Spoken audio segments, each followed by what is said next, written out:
जय हिंद। नमस्कार साथियों, आप सभी को स्वतंत्रता दिवस के 80वें वर्षगांठ के उपलक्ष्य पर हार्दिक शुभकामनाएं व बधाई। दोस्तों, आज स्वतंत्रता दिवस के उपलक्ष्य पे हम बात करेंगे तिरंगे से जुड़े कुछ कानून जो कि शायद आप सभी नहीं जानते होंगे। तो इस इंडिपेंडेंस डे में जानिए भारत के नेशनल फ्लैग यानी कि तिरंगे से जुड़े कुछ महत्वपूर्ण फैक्ट्स, रूल्स एंड लॉज। क्या आपको पता है कि भारत के वर्तमान तिरंगे को 15 अगस्त 1947 को नहीं बल्कि इससे पहले ही 22 जुलाई 1947 को कॉन्स्टिट्यूएंट असेंबली ने अडॉप्ट कर लिया था। तो आज इसी विषय पे हम चर्चा करेंगे इस वीडियो में, जो कि आपके लिए कई महत्वपूर्ण जो परीक्षाएं हैं उसमें भी प्रश्न के उत्तर के रूप में ये काम करेगा। इस वीडियो में हम 12 प्रश्नों के उत्तर जानेंगे। तो चलिए पहले हम जानते हैं कि ये 12 प्रश्न है क्या। देखिए, पहला प्रश्न है, तिरंगा को नेशनल फ्लैग कब बना? कब से हम जानने लगे कि तिरंगा हमारा नेशनल फ्लैग है? नंबर 2, 15 अगस्त को ही इंडिपेंडेंस डे को रूप में क्यों मनाया जाता है?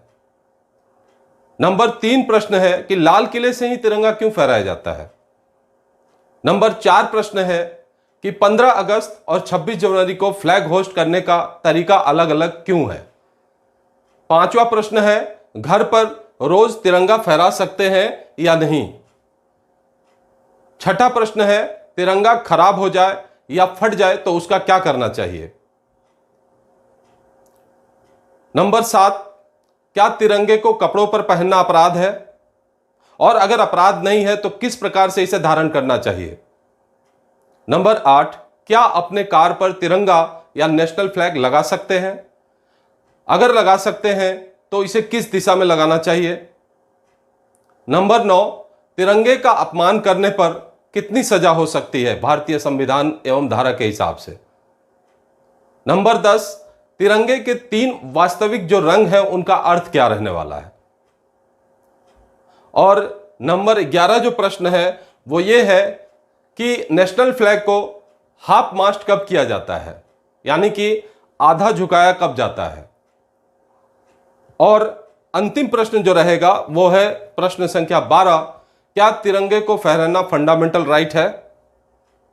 तो इन्हीं प्रश्नों पे हम चर्चा करेंगे और इस वीडियो में हम फ्लैग कोड ऑफ इंडिया 2002 से जो नियम हैं उनको हम चर्चा करेंगे।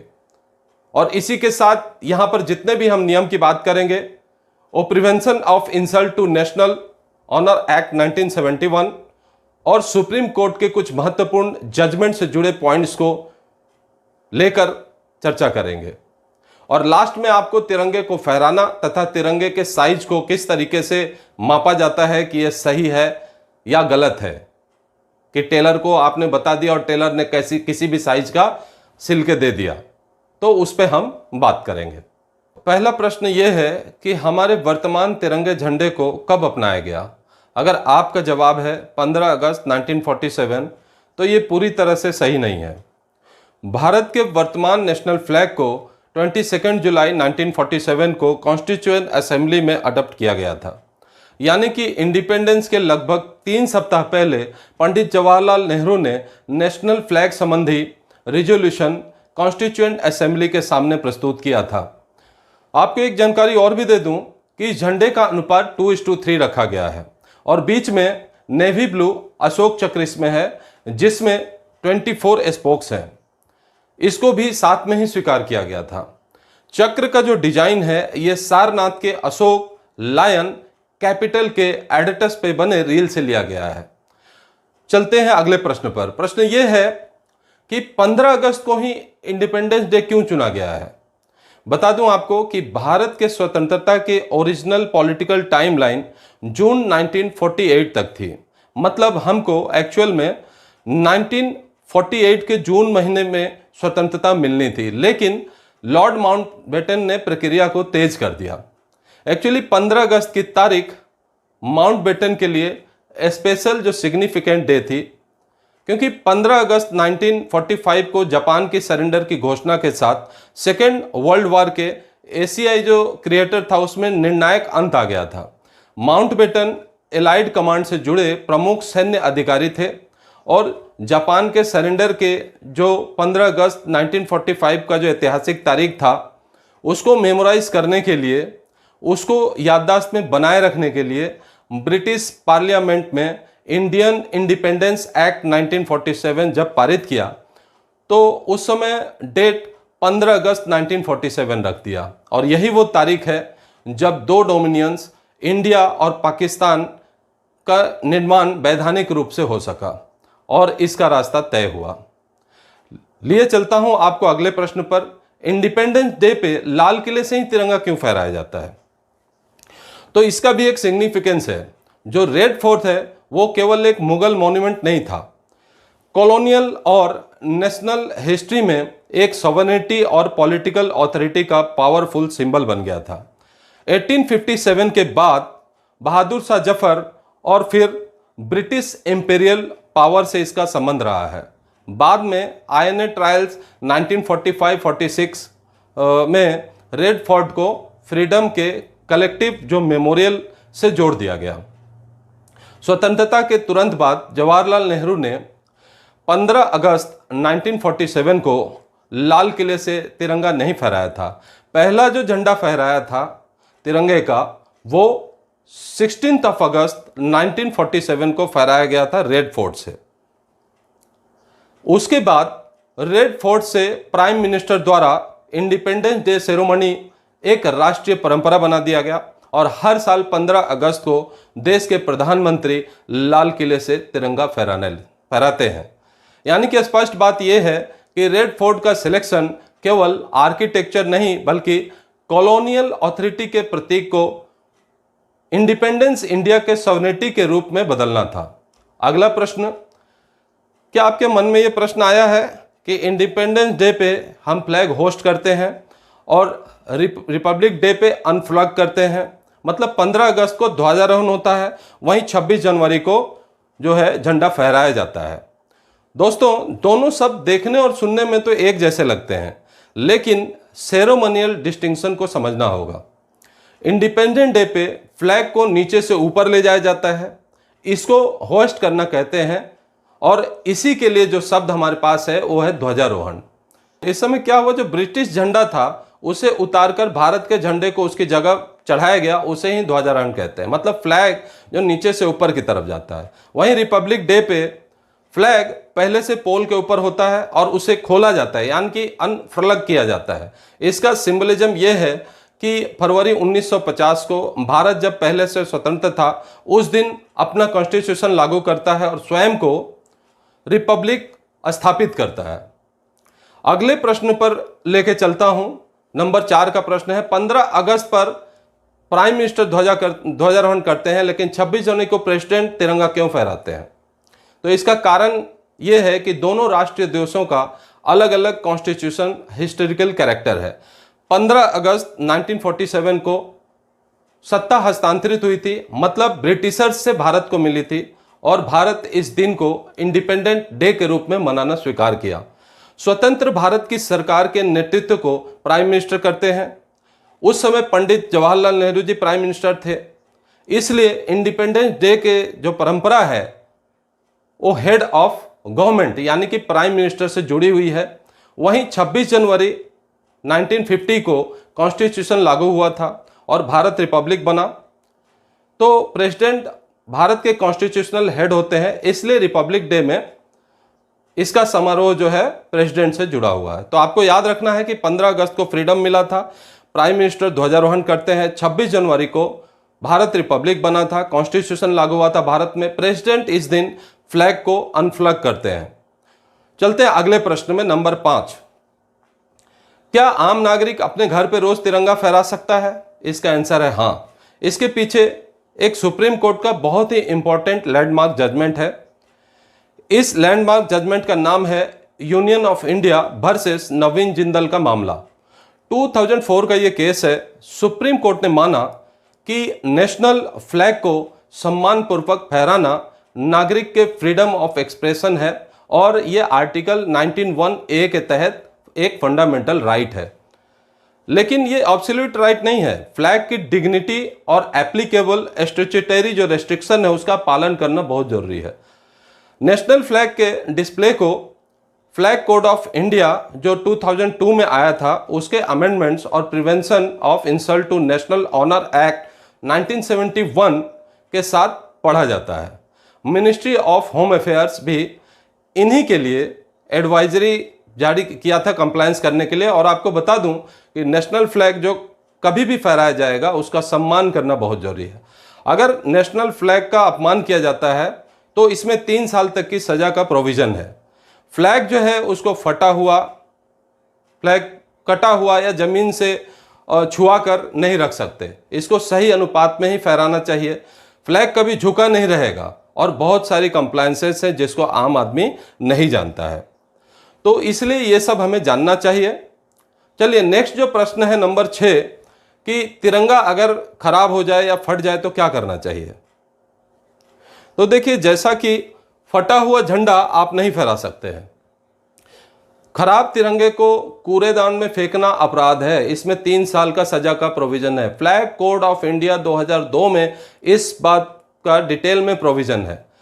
फ्लैग कोड ऑफ इंडिया 2002 का जो पैरा नंबर C 2.5 ये कहता है कि अगर फ्लैग डैमेज हो जाए या सॉइल्ड हो जाए तो डिसरेस्पेक्टफुली उसे डिस्कार्ड नहीं किया जा सकता। ऐसे स्थान में या अन्य तरीके से डिस्ट्रॉय कर सकते हैं जो कि नेशनल फ्लैग के डिग्निटी के अनुरूप हो। मतलब या तो उसे एकांत में ले जाकर जलाया जाएगा या उसका दाह संस्कार होगा या दफन किया जाएगा।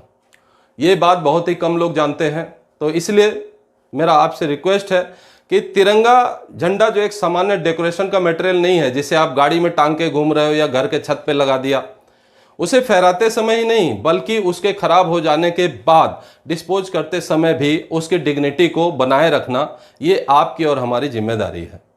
और तिरंगे का सम्मान करना एक एक देशवासी की जिम्मेदारी है। लेकिन सम्मान करने के पहले इन सब बातों को भी जानना है। तो नेक्स्ट एक प्रश्न आता है दिमाग में कि क्या रात में भी झंडा को फहराया जा सकता है। बिल्कुल फहराया जा सकता है। ये बात बहुत से लोगों को आज भी नहीं पता है। पहले सामान्य नियम ये था कि राष्ट्रीय तिरंगा को सूर्योदय के बाद फहराया जाएगा और सूर्यास्त से पहले इसे उतार लिया जाएगा। लेकिन 28 जुलाई 2022 को फ्लैग कोड ऑफ इंडिया 2002 यानी कि 2022 में एक अमेंडमेंट किया गया। अब नियम यह है कि अगर आपने नेशनल फ्लैग को ओपन में या किसी मेंबर ऑफ पब्लिक के घर पे डिस्प्ले किया हुआ है तो उसे डे या नाइट फहराया जा सकता है। मतलब आप कहीं भी तिरंगे झंडे को 24 घंटे के लिए फहरा सकते हैं। बार बार तिरंगे को फहराना उतारना जरूरी नहीं है। और साथ में यह भी ध्यान रखना है कि अगर घर में आपने तिरंगा फहराया है तो सूर्यास्त के साथ उसे उतारना जरूरी नहीं है। लेकिन एक बात और यहां ध्यान रखिएगा कि तिरंगे की डिग्निटी और ऑनर हर समय मेंटेन होनी चाहिए। आपको यह भी बता दूं कि मिनिस्ट्री ऑफ होम अफेयर्स की वर्तमान नेशनल फ्लैग गाइडेंस में 2021 और 22 का अमेंडमेंट शामिल है और यह बात हर किसी को जाननी चाहिए। अगला प्रश्न ये है क्या कि तिरंगे को आप अपने कपड़ों के ऊपर पहन सकते हैं या ये अपराध है। आपको बता दूं कि बहुत सारे लोग इस विषय में नहीं जानते हैं और जैसे 15 अगस्त आएगा उस समय तिरंगे का कुर्ता पहनने लगेंगे, महिलाएं तिरंगे का दुपट्टा बना देंगी। तो आपको बता दूं कि हर प्रकार से नेशनल फ्लैग को कपड़े के ऊपर दिखाना अपने आप में अपराध तो नहीं है, लेकिन इसकी एक सीमा है। Prevention of insult to national honour act 1971 flag code of India के अनुसार फ्लैग का ऐसा उपयोग नहीं होना चाहिए कि इससे उसके डिग्निटी का अपमान हो और विशेष रूप से उसे कॉस्ट्यूम में यूनिफॉर्म के ऊपर इम्प्रॉपर रूप से इस्तेमाल नहीं करना चाहिए। स्टैट्यूटरी प्रोविजन जो है उसे हमें जानना चाहिए। मतलब कमर के नीचे के वस्त्रों में उसका उपयोग नहीं कर सकते, ठीक है, या किसी ऐसे जगह जहां उसका उपयोग करना जो इंडिसेंट है वो अपने आप में जो है खराब है। तो तिरंगे का कलर पहनना और नेशनल फ्लैग का कपड़ा बना के पहनना वो अलग बात है। तिरंगे के कलर का आप कपड़ा बनाकर पहन लीजिए, कोई प्रॉब्लम नहीं है, लेकिन नेशनल फ्लैग का कुर्ता बनाना या टी शर्ट बनाना यह अलग चीज है जो कि अपराध है, ठीक है, जिसमें आपको 3 साल तक की सजा हो सकती है, ठीक है। चलिए अब हम लोग एक इंपॉर्टेंट बात करेंगे, क्या कि कोई भी व्यक्ति अपने कार पे तिरंगा लगा सकता है या अपने बाइक पे तिरंगा झंडा लेकर घूम सकता है? इसका उत्तर है बिल्कुल नहीं, ये प्रोहिबिटेड है। घर पर नेशनल फ्लैग फहराने का अधिकार और सरकारी कार पर ऑफिशियल नेशनल फ्लैग को लगाने का जो प्रिविलेज है, ये दोनों अलग अलग चीज़ें हैं। फ्लैग कोड ऑफ इंडिया के अनुसार मोटर कार्स पर नेशनल फ्लैग डिस्प्ले करने का प्रिविलेज केवल स्पेसिफाइड कॉन्स्टिट्यूशन डिग्नेटरी को दिया हुआ है, जैसे कि प्रेसिडेंट ऑफ इंडिया, भारत का राष्ट्रपति, ये अपने कार पे नेशनल फ्लैग फहरा सकते हैं। Vice president, governor, lieutenant governor, prime minister, union minister, chief minister, supreme court के, हाई कोर्ट के जजेस, इन लोगों को अधिकार है कि अपनी गाड़ी पे तिरंगा फहरा सकते हैं। आम आदमी को गाड़ी पे तिरंगा फहराने का अधिकार बिल्कुल नहीं है। ये बात देश के बहुत सारे लोगों को पता नहीं है और 15 अगस्त और 26 जनवरी के दिन आम तौर पर देखने में ही आता है कि लोग अपनी कार पे, बाइक पे तिरंगा फहराते हुए घूमते हैं। तो इसलिए पैट्रियोटिज्म के नाम पे अपने प्राइवेट कार के बोनट पे ऑफिशियली स्टाइल नेशनल फ्लैग लगाना जो है फ्लैग कोड के अनुसार नहीं है, ये एक पनिशेबल ऑफेंस है, इस बात का आपको ध्यान रखना है। एक और प्रश्न है कि तिरंगे का अपमान करने पर कितनी सजा है? तो देखिए, जैसा कि मैं उस समय से जो अपनी बात बता रहा हूं, तो यही बात मैं बताया जा रहा हूं कि ये केवल एक एटिकेट का मामला नहीं है, इसके लिए पार्लियामेंट ने बाकायदा क्रिमिनल लॉ बनाया हुआ है। कानून का नाम है prevention of insult to national flag honour act 1971। इसमें सेक्शन 2 में स्पष्ट लिखा हुआ है कि पब्लिक प्लेस या पब्लिक व्यू में नेशनल फ्लैग को जलाना, कुचलना, डिफेस करना, डिफाइन करना, डिस्ट्रॉय करना, डिफिगर करना, हैम्पर करना या किसी अन्य तरीके से तिरंगे का अपमान करना एक पनिशेबल ऑफेंस है। धारा 2 में इसके लिए 3 साल की सजा या फाइन या दोनों का प्रोविजन किया हुआ है। ये बात बहुत कम लोग जानते हैं, तो ये आपकी जिम्मेदारी है कि इस बारे में लोगों को जागरूक करें, अवेयरनेस करें और ये बातें लोगों तक पहुंचाएं और तिरंगे को सम्मान करने का जो तरीका है उसे सबको समझाएं, क्योंकि ऐसा ना हो कि आप तिरंगे का सम्मान दिखाना चाह रहे हैं लेकिन गलत तरीके से उपयोग करके आप उसका अपमान कर रहे हैं।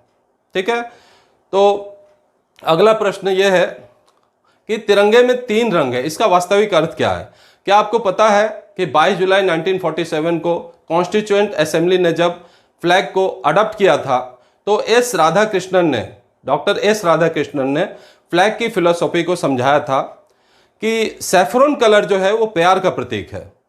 ठीक है, व्हाइट को ज्ञान की रोशनी का प्रतीक बताया था और साथ ही ट्रुथ के पार्ट से जोड़ा था। जो ग्रीन कलर है उसको यानी कि हरे रंग को सॉइल, प्लांट लाइफ और जीवन से जोड़ा था। बीच के अशोक चक्र को धर्म और मूवमेंट यानी कि धर्म चक्र प्रवर्तन का प्रतीक बताया था। लेकिन एक और महत्वपूर्ण बात, इन रंगों को अलग अलग रिलीजियस का प्रेजेंटेशन समझना गलत है। ठीक है, नेशनल फ्लैग में जो रंग है वो कई लोग ऐसा कहते हैं कि ये जो 3 रंग है ये 3 अलग अलग धर्मों से या रिलीजन से जुड़े हैं। ऐसा बिल्कुल नहीं है दोस्तों। नेशनल फ्लैग पूरे देश का है, पूरे राष्ट्र का है, किसी भी पर्टिकुलर रीजन से इसको जोड़ना सही नहीं है। भारत के वर्तमान फ्लैग को कॉन्स्टिट्यूएंट असेंबली में 22 जुलाई 1947 को फॉर्मली अडॉप्ट किया था।